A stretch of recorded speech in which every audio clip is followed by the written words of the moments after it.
Gian, mata na.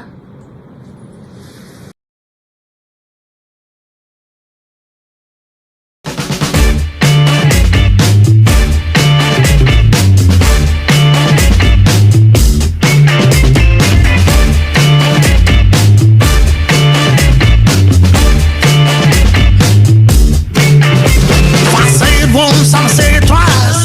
Somebody gon' pay the price. Somebody better lose the head. Somebody. Sorry, miss. Oh, kabantay. So, mapapagura ka diri? Oh. Dapat kabalo ka sa kamuagin. Sorry, miss. Nadali, manggugo. Magtaro ha?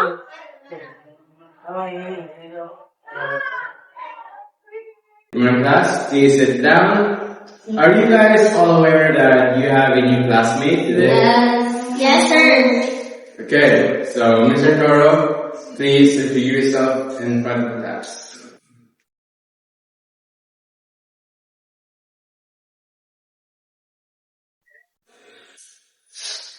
Hi everyone, I'm the new student here. I'll be joining you guys. My name is Stanley Toro and I am 17, living in Valencia. Girl, is the one I'm talking about. Siya mo ni-bump na ko. Ganun. Ew, how can a piece of trash enroll in this school? I heard he was a scholar. He was actually smart. Nakadungog ko, top 1 daw siya sa ilang classroom. I don't care if he's smart. He's still a piece of trash. I know, right? So, Mr. Toro, please take a seat. Hey, you guys in the back. Why are you guys murmuring? What are you guys talking about? You guys should have respect for someone talking in front of you. Not murmuring and talking all you want just because you think that guy is not important. You guys should listen next time.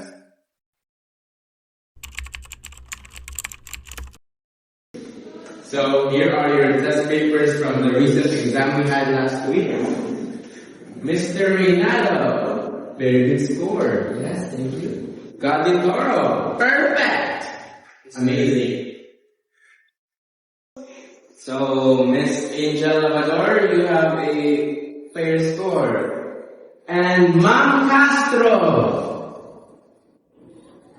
you have a very low score, Ma'am Castro. What happened? Why all of a sudden you have a low score? Before you had high scores and now you have low scores. What's happening to you?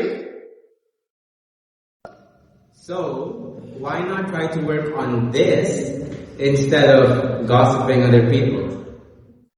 Well, I'm rich. I don't need to worry about my grades like it needs to. Dato ako, siya pobre. So don't compare us with them, sir. Godly is getting on my nerves. Ginakover ko ni sir niya, sige. He's so worked up about that cheap guy. Just ignore him. Easy for you to say, dili man ikaw ang gina-compare ni sir niya. Maybe, kaya because na siya something na mag-prove, tas ikaw wala. Lino, di mo bas, uy, maka-hurt man ka. Kinsa man day mo ang friend siya or ako.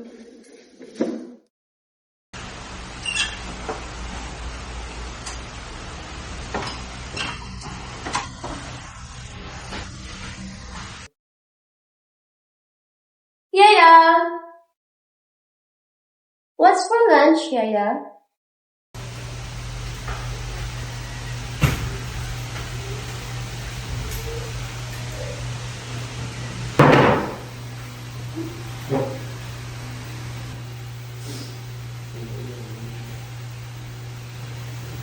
Unsa maning? I don't want it.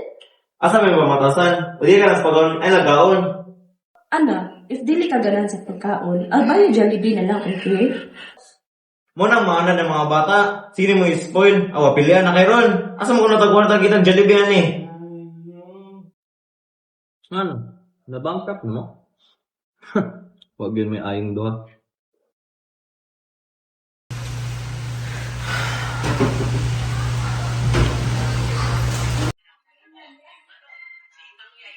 Ma, pa, nauli na ko. Wala na. Nauli na di ka. Nagkugupo lagi ka.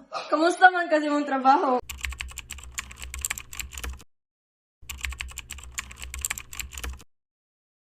Paguna.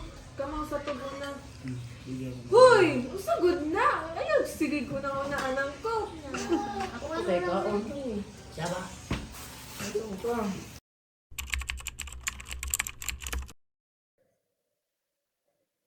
So, Miss Gian, I heard you have been doing very poorly in your class.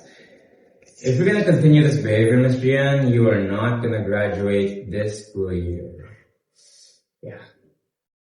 You're joking, right? Kaya kang ka-joke ko, Miss Gian.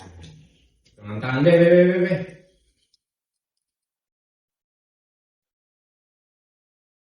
Grade, Science, 75. Oh my goodness. Yung P6 die, 63. Okay na ka? Oh, imong PE ka sa yun, anong PE sa una day? Ako, wala yung try sa PE, pasar, 95. Ya ikaw, imong grado, 74, wow, good ka pasar day, mapaday ko? Kaya kaka-joke ko? Kani mo ang social studies, 62 in taon, wow, good grad, inoon ako na. Pero wala ko ga-joke ka na yung grado day. If di naman yung pasakon, oh my goodness, my gulay. I don't know what will happen to your life. Success, it will not happen in a miracle if you're not gonna work for it, girl. Like, okay na ka? Inday, Gian? Miss Gian? Whatever.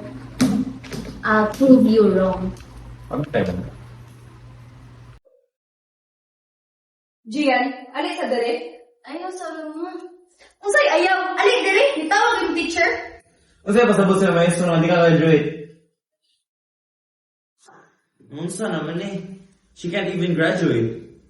Ano yung isisi na ko tanan? Kay balo ka nga iyang grado alanganin. She's too busy thinking about she's better than everyone else. Her teachers told us about that. And you think yelling at her every day help? You push her too hard. Oh, so now you're blaming me. So now you're blaming me. If naminaw, palang mo na ako dili, tatumay nga ni.